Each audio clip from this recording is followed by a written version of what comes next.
Yo, what's up? Man, I've been building. So, I'm sure you guys have seen the super match, the three super matches, the king of the table.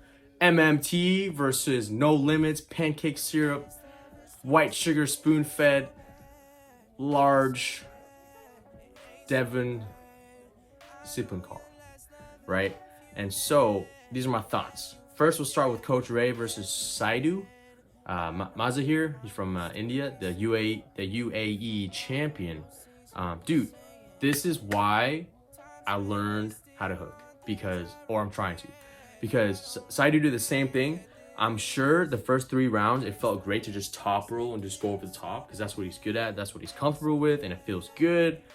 But when you're gassed and you're starting to feel that stretch and you can't pull it in, you gotta switch tactics. If I was Saidu, on the 4th match, when I felt my top roll just give and I couldn't pass that threshold of that center line, I would have just hit as hard as I could and then just committed my shoulder into a press or into a hook or just something different, just to shake up Ray and keep him at bay. But he couldn't, and so Saidu, he just kept hitting with the same move, kept trying to pronate, and he kept extending, and Ray out here with the 8-inch hand, just out here just cupping and holding and just tightening and just keeping that triangle a triangle, whereas Saidu was out here just outside, not really be able to do anything, so that's what I would have done. That's why I want to hook even more. Coach Ray, you're amazing. I love your channel, just keep it up.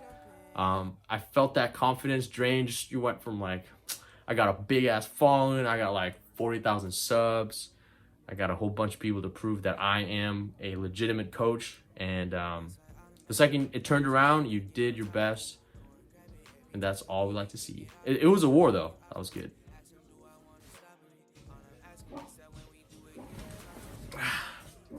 All right, my guy, Larry Wills, bruh. All right, my guy, Larry Wheels. That's not his name's Larry Williams. Larry Wheels in the building. This guy has made arm wrestling such a important, mainstream sport, and we can't give any more thanks. He is the dude. He is Mr. Popular, and I would love to meet him one day and just pull him. But at the same time, he's too new. He's too green. He's been in the sport for less than a year. Schoolboy's been training since he was 13. He's 21 now. That's 8 years of just tendon thickening, all that cinching, all that muscle memory, all that repetition, and his bone mass and his bone density. I'm sure it feels like an 8-year veteran, as opposed to Larry. He does have the muscle mass. He does have a 500-pound bench times 20, but his wrist and his fingers are just too green. That's why when he went into the strap, he had more access to his raw horsepower than he could. He was able to stay in the game with his extended hook. But even then, the coefficient of Schoolboy's hand over Larry's wrist and fingers is just way too much. And Schoolboy, I'm sure his elbow to fingertip is probably 20 plus. He's 6'5", Schoolboy more like school bus. He is a big ass dude, and I'm sure the second you felt that well-conditioned hand just top roll you over, there's really not much you can do as a novice, as Larry Wheels is. There's nothing you can do, Larry, but just keep on, flaming on. You're a great ass dude. You're doing so much for the sport, and I can't wait to see your next match. It could be against Vlad the Destroyer. It could be against Yanis Amulins. These guys are smaller, but I think in a few months, if anything's happening, they might be able to lose to you. If that's a good match, we just want to see a war. We like to see a David versus Goliath. And if Giannis comes in and he's he has a full head of hair, he could be another version that Larry would love to pull. I just would like to see 165 versus 265. That's just a beautiful bout. Now on to the bro. So Monster Michael Todd, I wanted him to win. I love Monster Michael Todd. This dude is, if I was a spirit animal, but someone asked me what's your spirit human, I would love to be Monster Michael Todd. This guy is so genuine. This man is so nice, and to me, he's still the champion. Because maybe it was all an act. Maybe he wanted to lose. Maybe he wanted the trilogy, to face Devon again and WAL. It's just something about Michael where, his mind games, okay, is booty, but that's not his thing. His mind game is fair and square. Like he's not really trying anything. He's just trying to see if his riser is good enough. He doesn't really, inch toward a different game plan to be advantageous. I'm sure he is, but to me, I just feel like he's so clean cut, as opposed to Devon. He did say devious. Devon, he starts like this, he's always shifting. He's always changing the factors around, and Devon is just so good at being able to be smooth with it. He can get away with it because he has so much charisma, and he's a dude. But Monster Michael Todd, I think he can come back and be a winner. Like Monster Michael Todd, this dude snaps cables. Like this guy can rise out of Jeff Hale, the Hale Razor. Like I'm sure if he trains with Don Underwood, Corey West, and Todd again with a different tactic, maybe stay tighter, maybe stay inside, and then rely on his King's move as like a last resort, that could work out.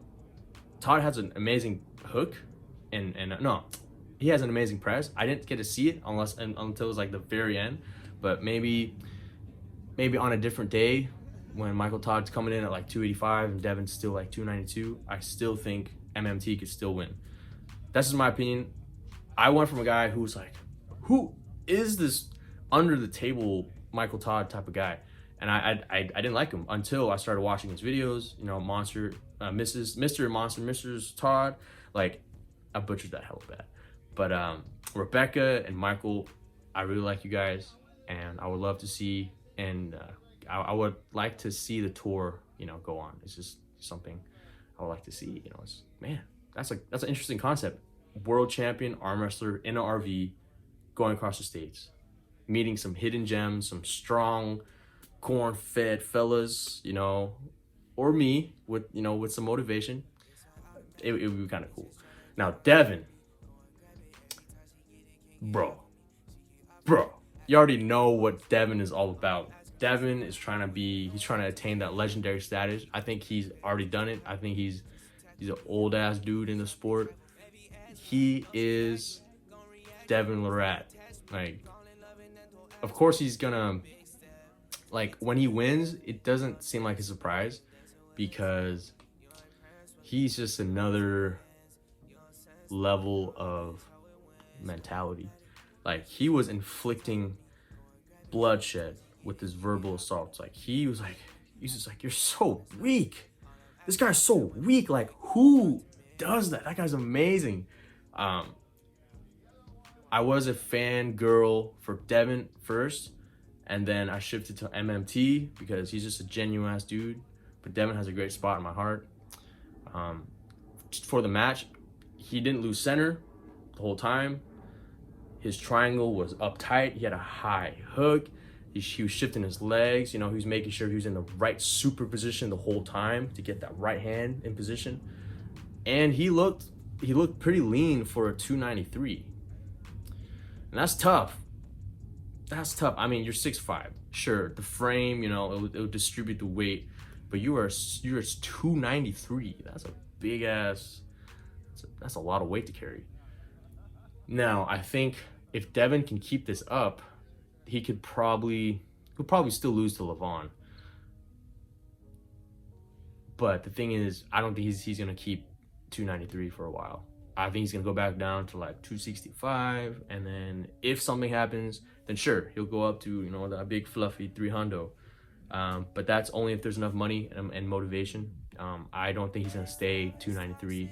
If that power only comes at 293, then it's fine. He just has to time his super matches. He needs to, he needs more prep for for his matches. But if it doesn't, which I know it will, because he's probably gonna hop off the Suzuli and eat less, because I know this man fasts. Like, he fasts like 3 days once a year, so he has that mentality to clean the cupboard, keep the body clean, keep that internal shower, you know, clean good foods. I'm sure pancakes, Doritos, and corn is not the best for him long term. So I'm sure he's gonna go down. Right now he looks amazing, but you know, I think it's short term. And those are my thoughts. Like and subscribe and just enjoy me arm wrestling, because I love arm wrestling. I hope you love arm wrestling, and just get stronger. All right, been building out.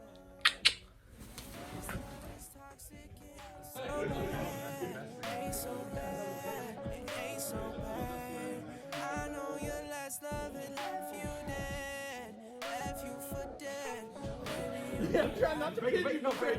I've been trying, but you just can't pin. No. You'll take the pin over the break and it's like, I never think I was doing that. AJ. Yeah. That dude is that dude is the smartest person in the group. That dude has always been so. You've seen that dude for a long time. That dude's always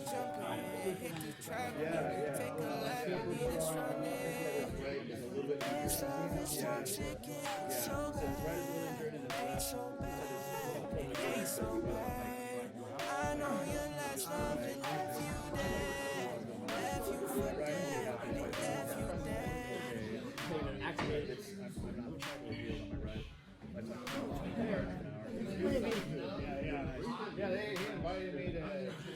I was like, yeah, that would be so nasty. I beat him in the Open, and he beat him in the Masters, and then so we were pretty close right there. Had some good battles, and just a super nice guy. Then we became the Oregon. Yeah. But I was ready. And we had that small table. That'd be good. I got that be good. Because I'm more of a looker. Yeah. Oh, come on, stand up. And I was so fatigued.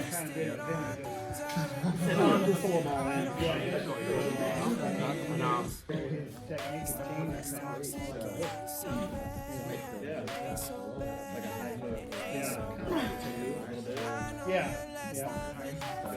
I started doing that, you know, I kind of thought that because I would go in from hooks like this and top roll. I wasn't really good at top roll, and I didn't like the slip. What if I just did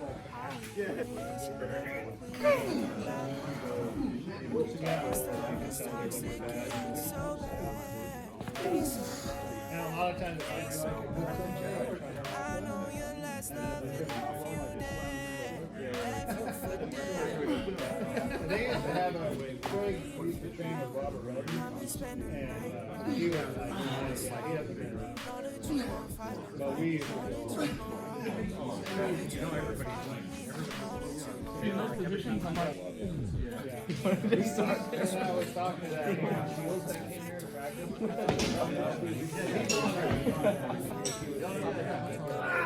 And where? We're right down the middle. What you want, Jake? That's ugly. That's what I said. That's ugly. That's what I said. That's the only popular comment. Kicked in the nuts. We did that just for you. We did that just for you, Jake. I feel like we should stick the Olympic torch right in the middle. Started You guys are both holding it up. Arnold and stuff like that. And a lot of people said when he was winning those, nobody else was going. So it's kind of easy for him. So he really kind of You really do. I was trying to, but I can't. The only way I can get the hook is if I get to the side. So. And I was talking to Aaron Shields, and Aaron's like, yeah.